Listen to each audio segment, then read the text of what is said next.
Bonjour mes amis. Avoir la foi en Dieu, c'est faire le choix d'aimer. Avoir la foi en Dieu, c'est obéir à Dieu. Et obéir à Dieu, c'est quoi? C'est aimer. C'est pour ça que l'obéissance, selon l'intelligence que Dieu donne, eh bien l'obéissance, c'est aimer.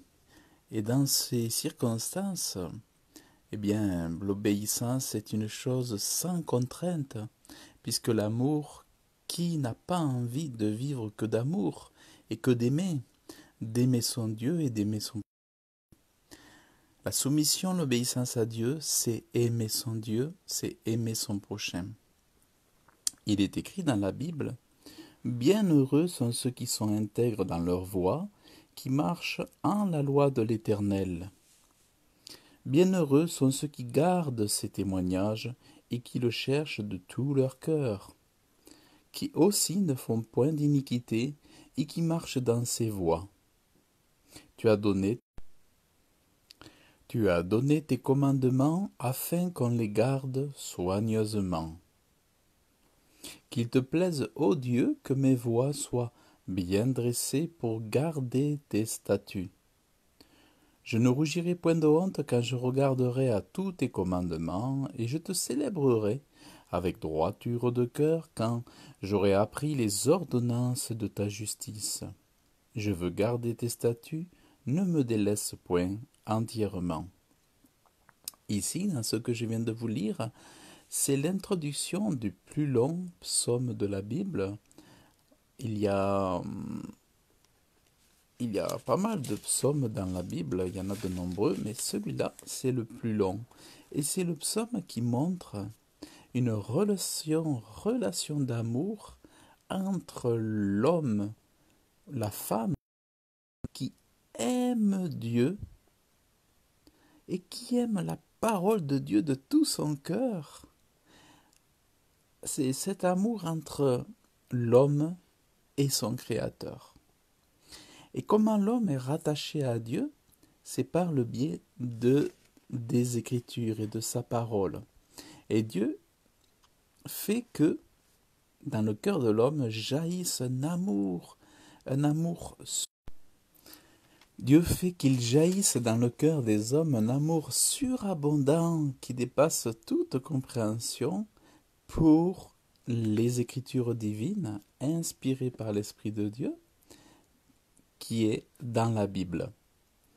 Je peux vous en parler car moi-même, c'est ce qui m'est arrivé, c'est que Dieu m'a donné un amour incroyable pour la parole de Dieu, si bien que je peux la méditer pendant des heures et rester coincé, scotché dans ce livre, sur ces pages, sur parfois un seul chapitre, sur quelques versets, pendant des heures. Et ce psaume raconte exactement l'amour entre les hommes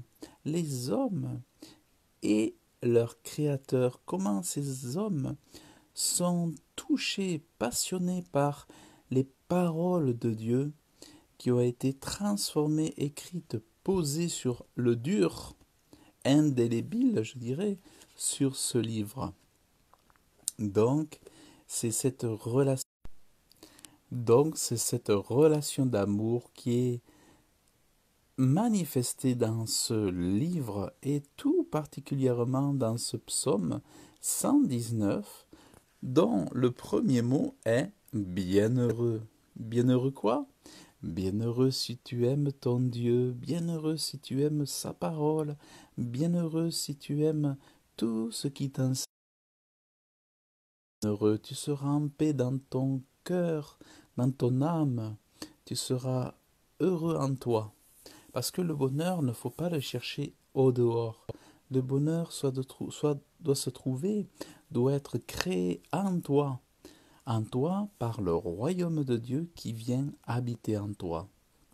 C'est ça le secret, la gloire qu'héritent les enfants de Dieu, les chrétiens, c'est que Dieu vient habiter.